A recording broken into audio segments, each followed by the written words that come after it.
ഇന്ന് വ്യാപകമായി സോഷ്യൽ മീഡിയയിൽ പ്രചരിച്ച ഒരു വീഡിയോ നിങ്ങളെല്ലാവരും ശ്രദ്ധിച്ചിട്ടുണ്ടാകും. ഒരു സൂപ്പർ മാർക്കറ്റിനകത്ത് നിന്ന് ഒരു പോലീസുകാരനെ കുറച്ച് SFI പ്രവർത്തകർ ചേർന്ന് മർദ്ദിക്കുന്നു. അപ്പം അത് സമൂഹത്തിൽ രണ്ട് തരം അഭിപ്രായങ്ങൾ നിശ്ചയമായിട്ടും ഉണ്ടാക്കിയിട്ടുണ്ട്.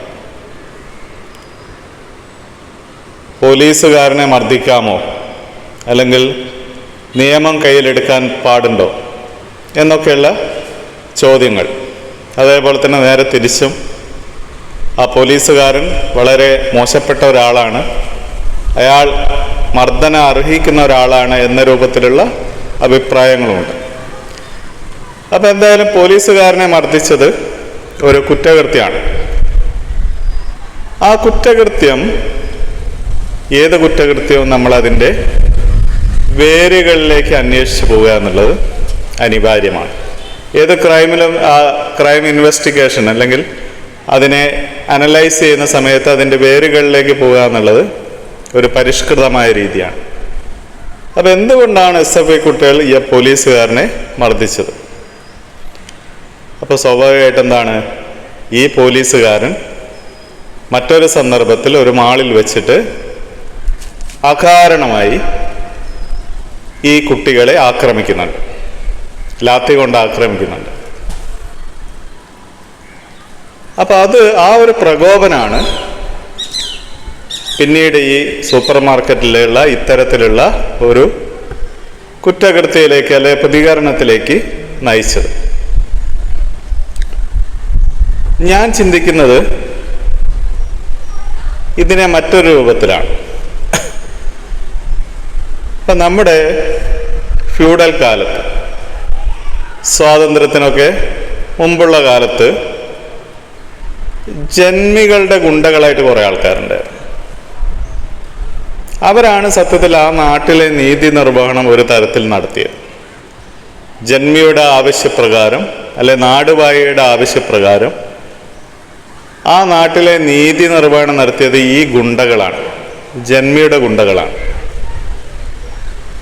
അപ്പം ജന്മിയെ സംബന്ധിച്ചിടത്തോളം അവർ നീതി പാലകരാണ്, സാമാന്യ ജനത്തെ സംബന്ധിച്ചിടത്തോളം അവർ ഗുണ്ടകളാണ്. ഇത് ഒരേ പൊസിഷനിൽ നിൽക്കുന്ന ആൾക്കാരെ നമ്മൾ നോക്കിക്കാണുന്ന രീതികളിലുള്ള വ്യത്യാസമാണ്, അല്ലെ അധികാരത്തിൻ്റെ രണ്ട് തലത്തിൽ നിന്ന് നോക്കിക്കാണുമ്പോൾ വ്യത്യാസമാണ്. പക്ഷെ ഒരു ജനാധിപത്യ ക്രമത്തിൽ ആരാണ് ജന്മി? ജനങ്ങളാണ് ജന്മി, ജനങ്ങളാണ് യജമാനർ. അപ്പോൾ സ്വാഭാവികമായിട്ട് എന്താണ്, മറ്റ് പൊതുസേവകരെല്ലാം തന്നെ ജനങ്ങളെ സേവിക്കുന്നവരാണ്.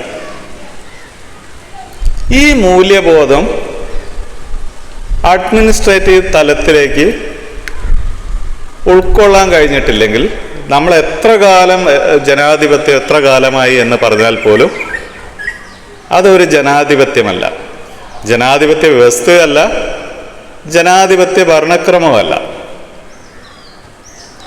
അപ്പം നമ്മുടെ നാട്ടിലെല്ലാം കാണുന്നത് ഈ ഫ്യൂഡൽ കാലത്തുള്ള ജന്മി കുടിയാൻ ബന്ധം പോലെയുള്ള ആ കാലത്തെ ഒരു നിയമപാലന രൂപത്തിൽ തന്നെയാണ് ഇപ്പോഴും തുടരുന്നത്. ആ മനോഭാവത്തിൽ വലിയ മാറ്റം ഉണ്ടായിട്ടില്ല.